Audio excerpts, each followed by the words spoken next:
নমস্কার বন্ধুরা, Mithu colourful world থেকে আমি নতুন আরেকখানা ভিডিও নিয়ে চলে এসেছি। ভিডিওর প্রথম অংশ দেখে তোমরা নিশ্চয়ই বুঝতেই পারছো আমি নবদ্বীপ সমাজবাড়ির ভিডিও তোমাদেরকে দেখাতে চলেছি। অনেকেই জানে এই সমাজবাড়ি, আবার অনেকে এই সমাজবাড়ি জানে না। তো চলো ভিডিওটা পুরো দেখা যাক। আজকে আমি একদম সমাজবাড়ির ভিতরটাই তোমাদেরকে ঘুরিয়ে দেখাবো।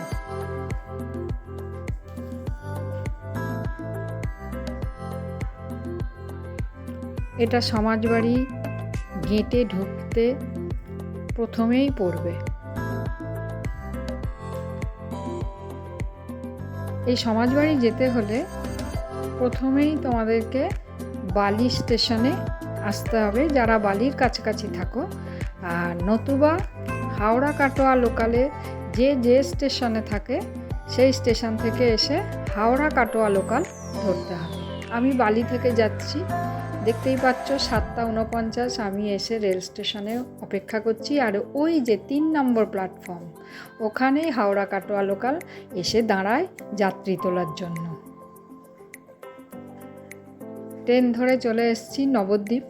যদিও আমি নবদ্বীপ স্টেশনে নামি না, তবুও সমাজবাড়ি তো নবদ্বীপেই অবস্থিত, তাই তোমাদের নবদ্বীপ রেল স্টেশনটা দেখালাম বিশেষভাবে। আমি নামি বিষ্ণুপ্রিয়া হল্টে, ওখান থেকে সমাজবাড়িটা আরও কাছে।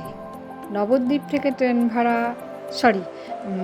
টোটো ভাড়া 20 টাকা নিলে বিষ্ণুপ্রিয়া থেকে টোটো ভাড়া নেয় মাত্র 15 টাকা। মাকে নিয়ে চলেছি আমি সমাজবাড়ির উদ্দেশ্যে।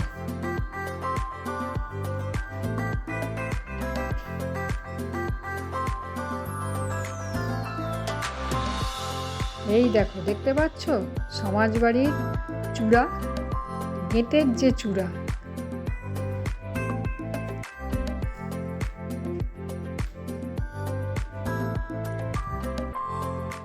কত বড় এরিয়া নিয়ে এই সমাজবাড়ি তৈরি। এটা সমাজবাড়ির শেষের গেট, আর মানে এখান দিয়েও সমাজবাড়িতে প্রবেশ করা যায়, আর এখান দিয়েও প্রবেশ করা যায়। সমাজবাড়ির ভেতর থেকেও তোরণের ভেতরটা দেখো, ভীষণ সুন্দর। এখানে প্রচুর যাত্রী আনাগোনা করে। দাদামশাইয়ের অনেক ভক্ত আছে, তোমরা আমার ভিডিওটা দেখলেই বুঝতে পারবে।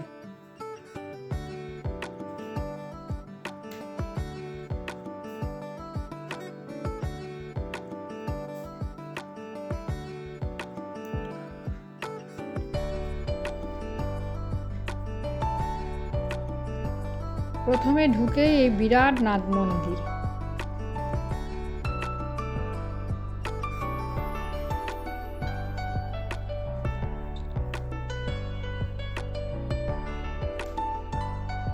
এখানে রয়েছে নিত্যানন্দ প্রভু ও মহাপ্রভুর বিগ্রহ, যা এই সমাজবাড়ি আশ্রমে পূজিত হয়। তার পাশেই রয়েছে রাধারানী ও তার সখীদের মন্দির, আর তার পাশে রয়েছে রাধারানীর মন্দির। এটা হচ্ছে ওই নাট মন্দিরেরই আশেপাশে সুন্দর যে পরিবেশটা।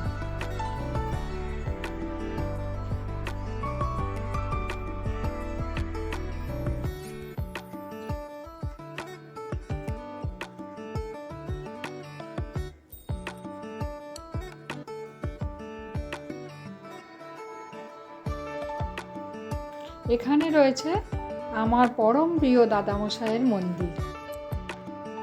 ওনার টানেই আমি বারে বারে এখানে ছুটে আসি।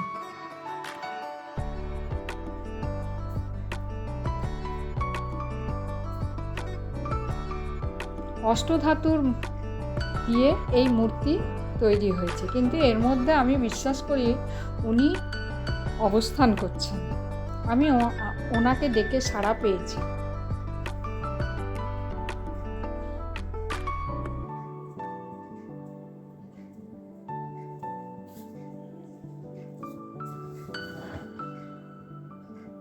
এখানে ওই দাদামশাইয়ের খড়ম আর ওনার লাঠি।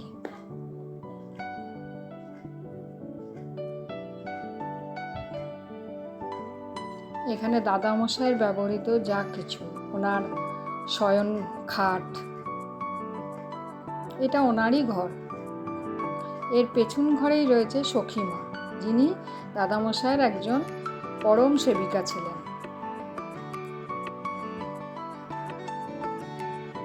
আর এখানে রয়েছে ওই দাদামশাই বা রাধারমণ দেবের গুরুদেবের পুষ্প সমাধি।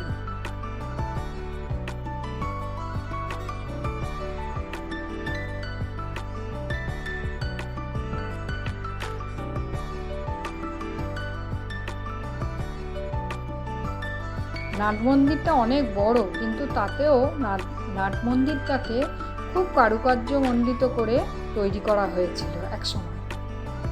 এইখানে রয়েছে ওই সমাজবাড়িরই পারিপার্শ্বিক যে অবস্থা। এদিকে রয়েছে এই পুরো, আমি ঘুরিয়ে দেখাচ্ছি আর কি, এটা বিভিন্ন রুমে বিভিন্ন দেবতাদের আরাধনার কক্ষ।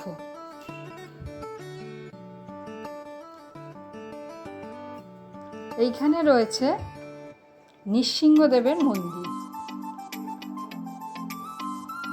বহু পুরনো, কিন্তু খুব ভালো লাগে।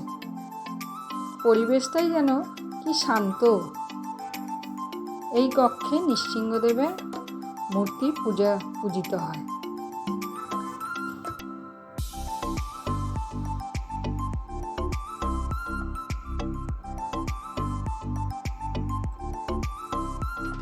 এখানে রয়েছে গোপেশ্বর মহাদেবের মন্দির।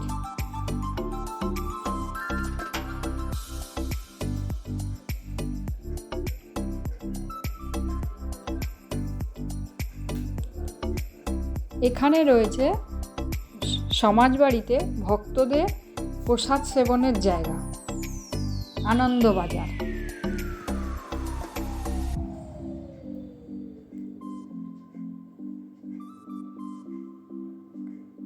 আনন্দবাজার কিন্তু অনেক বড়, এখানে বহু ভক্ত বসে প্রসাদ পেতে পারে।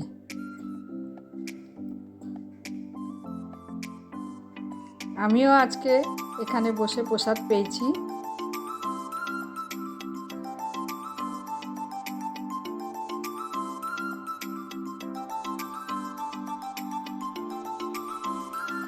সমাজবাড়ির এক পাশে রয়েছে গোশালা। আমার ভিডিওটা ভালো লাগলে একটা লাইক, কমেন্ট আর শেয়ার করে দিয়ে সাবস্ক্রাইব করে দিও প্লিজ।